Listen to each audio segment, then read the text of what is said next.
On to Taiwan now. Is it ready to take on the ever-looming China aggression threat? It's no secret that in the last few months, China has been intensifying its military buildup near Taiwan, pushing Taiwan to ramp up its preparedness. Taiwan is to conduct its largest annual military exercise next week, in fact.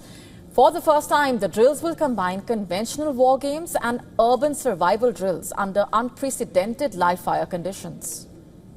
According to the Taiwanese Defense Ministry, the 41st Kuang exercise from July 9 to 18 would test joint operational readiness under, I'm quoting, unprecedented 10-day round-the-clock live-fire conditions. Now, this move comes in the wake of growing concerns there that Beijing could trigger a conflict requiring both military defense as well as civilian resilience. And the Taiwanese president also warned that the island was ready, facing China's war without gun smoke. In fact, this is also strategic communication. While making our citizens aware of the capabilities and determination of our national army, we are also telling the other side that we have the confidence to defend our country. All our various combat capabilities rely on this exercise to deter the CCP from its position of wanting to invade. And the preparations are extensive, by the way. The exercise spanning 10 days is slated to mobilize more than 22,000 reservists, a number that is both unprecedented in length as well as scale. If the threat escalates and we find that the CCP has targeted military exercises, including live-fire exercises or incursions into our 24 nautical miles zone, then we will issue an immediate backup exercise. Depending on the extent of the threat, the National Army will immediately transfer its existing strength to a state of readiness to respond to the increased threat. And not just military exercises, civil defense drills will also reportedly be held across Taiwan. They will temporarily shut businesses and suspend traffic in major parts, including the capital. The urban drills would also feature air raid warnings, mass evacuations, and critical infrastructure protection across multiple parts.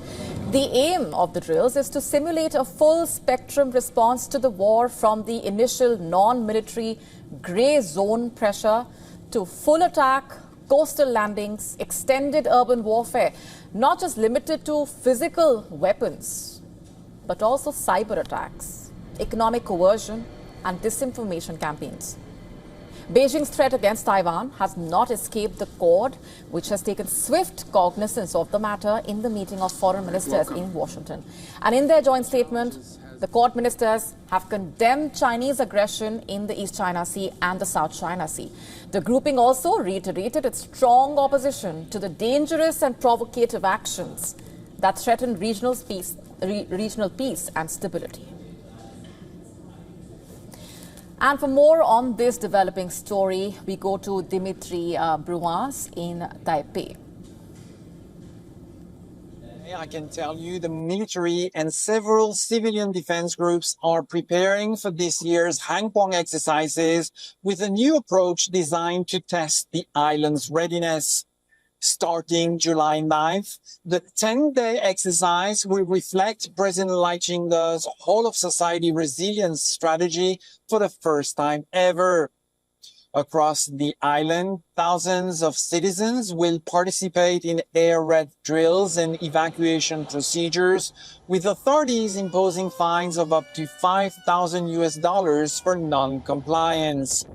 These comprehensive exercises will unfold like a real conflict, beginning with cyber attacks and escalating to coastal invasions and urban warfare. When asked about these intensified preparations, military officials stated simply, "Only through readiness can we preserve peace." The timing is significant as China's military activities near Taiwan have intensified in recent days.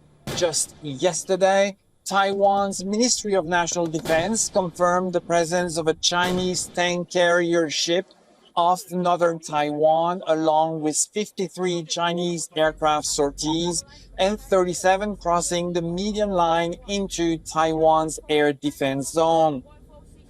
This is Dimitri Buyas in Taipei for TVBS World Taiwan.